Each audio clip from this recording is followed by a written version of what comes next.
संपत्ति वक्फ की है अतिक्रमण के पंजीकरण के संदर्भ में मेरे संजय जी कह चुके हैं, आपकी खुद की एफिडेविट है कि कितना डिजिटलाइज हो गया है, कितना इंक्रोचमेंट हुआ। एक छोटी सी बात कहूंगा कि एक बहुत बेहतर चीज आपने कही थी और मैंने नोट किया था सर, एक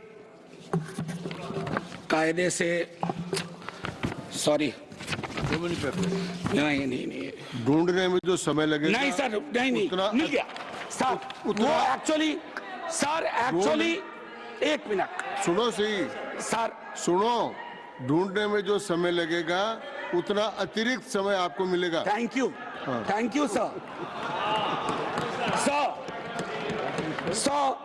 इन्होंने कहा अब देखिए कि 30 बरस में, प्लीज जयराम जी, 30 बरस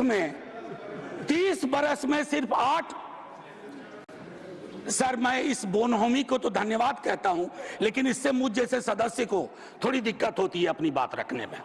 बाकी अपने प्यार के लिए बहुत जगह है इजहार के लिए। मैं सिर्फ ये कह रहा हूं 30 बरस में सिर्फ 8 केसेस आए। क्या कर रहे हैं हम सर? अब वक्फ बाय यूजर, ये बहुत इंटरेस्टिंग चीज है। किसी भी समुदाय की एक स्मृति होती है। माननीय सभापति महोदय, आप मुझे देखिए, मैं भी आप ही को देखूंगा। किसी भी समुदाय की एक स्मृति होती है। कोई मस्जिद कब से यूज में है, कागजात ढूंढोगे। मैं अभी अपने बिहार का अनुभव बताता हूं।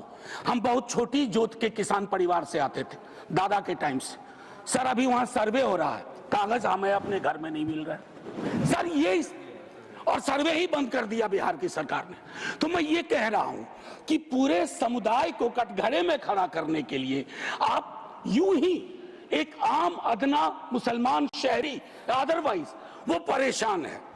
पुरानी संपत्ति है, लैक ऑफ टेक्निकल एक्सपर्टीज नहीं है, कहां से लाए, सब विवाद में आ जाएंगे। लिटिगेशन का एक पहाड़ खड़ा हो जाएगा हमारे समक्ष। और हां, आप डीएम को बहुत काम पकड़ाते हो। बेचारा डीएम लोकल लेवल पे हम कहते हैं ट्रैक्टर बन के रह गया है। जितनी आपकी योजनाएं हैं, जयंत भाई की विभाग की योजनाएं हो, किसी की डीएम नोडल ऑफिसर, और हम ये मान के भी चलते हैं कि डीएम है तो ज्ञान का सारा भंडार उसके पास है। डीएम को एक एक महकमे की मीटिंग का टाइम नहीं मिलता है, क्या क्या करेगा डीएम। मैं आपके माध्यम से माननीय सभापति महोदय, वीकर सेक्शंस की बड़ी चर्चा इसमें की गई है। कम से कम पसमानदा, अपने हिंदू समाज में भी पसमानदा बहुत बड़े।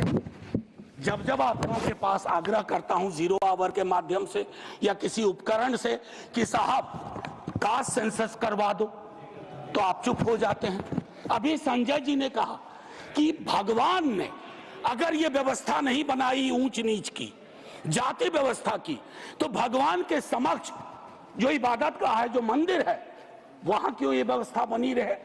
क्यों नहीं आरक्षण हो? क्यों नहीं हम सुनिश्चित करें कि पूजा पद्धति किसी एक जाति विशेष के हाथ में ना हो, हर कोई उसमें भागीदारी कर सके। सर तब तो जो राष्ट्र की संकल्पना थी हमारी, हम उसको साकार कर पाएंगे। अब देखिए कंसल्टेशन, रिजिजू जी बहुत इनोसेंट चरित्र के हैं, बहुत इनोसेंट चेहरा भी है। कंसल्टेशन के इतने आंकड़े बता दिए। अब भूपेंद्र जी आप उठते हैं, लगता है पॉइंट ऑफ ऑर्डर ले लीजिएगा। हाँ sir, consultation, there is absolute lack of consultation. Consultation is not about we called so many meetings. Consultation is about did you listen to them? सुना या सुना दिया? आप सुनते नहीं हो, सुनाते हो। इसको संवाद नहीं कहते हैं, संवाद का मतलब होता है दोनों चीजें। और एक चीज मैं कहूंगा और वही खत्म करूंगा, संस्थागत गैर मौजूदगी मुस्लिम्स की आप इंश्योर कर रहे हैं। मैं आज इतिहास के इस कालखंड में हूं, माननीय लीडर ऑफ द हाउस है, हमारे साथी है यहाँ। 2 मिनट के बाद मेरी कही गई बात भी हिस्ट्री हो जाएगी, इतिहास बन जाएगा। लेकिन मैं आपसे आग्रह करता हूं मंत्री जी, डोंट हरी अप।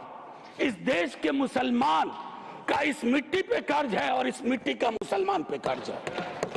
इस कर्ज के रिश्ते को व्यापारी की नजर से मत देखिए, तिजारत की नजर से मत देखिए, क्योंकि अगर वो नजर आपकी नजर में बदलाव नहीं आएगा तो माननीय उपसभापति महोदय, सब कुछ हमारा बिखर के रह जाएगा। आखिरी 1 मिनट लूंगा। मैं सोच के आया था कि क्या कहूं, और मैंने ईदगाह का जिक्र इसलिए किया। एक नूर मियां की सुरमा का भी कर सकता था, विद्रोही जी ने लिखा, उससे पहले केदारनाथ सिंह ने लिखा, लेकिन मैं अदम कोंडवी, गोंडा जिला उत्तर प्रदेश का आभार करते हुए मैं 2 लाइन पढ़ करके अपनी बात खत्म करूंगा। हिंदू या मुसलमान के लिए के एहसासात को मत छेड़िए, अपनी कुर्सी के लिए इस जज्बात को मत छेड़िए। हम में कोई हुण, कोई शक, कोई मंगोल, पता करना बड़ा मुश्किल है कौन कहां से। हम में से कोई हुण, कोई शक, कोई मंगोल, दफन है जो बात, अब उस बात को मत छेड़िए। गलतियां बाबर की थी, जुम्मन का घर फिर क्यों जले। ऐसे नाजुक वक्त में हालात को मत छेड़िए। है कहां हिटलर, हलाकू जार या चंगेज खां, मिट गए सब, कौम की औकात को मत छेड़िए। छेड़िए एक जंग, छेड़िए एक जंग, मिलजुल कर गरीबी के खिलाफ। दोस्त मेरे मजहबी नगबात को मत छेड़िए। हाथ जोड़ के कहता हूं सर, इसको फिर से कंसल्टेशन के लिए भेजिए और एग्जीक्यूटिव के डिसीजन को कमतर करिए, एग्जीक्यूटिव के डिसीजन को, इन्फ्लुएंस को कमतर करिए। और पूरी दुनिया नॉमिनेटेड से इलेक्टेड पे जा रही है, आप इलेक्टेड से नॉमिनेटेड पे जा रहे हो। नॉमिनेटेड लोग बड़े खतरनाक होते हैं, ध्यान रखना सर। जय हिंद सर। धन्यवाद मनोज जी।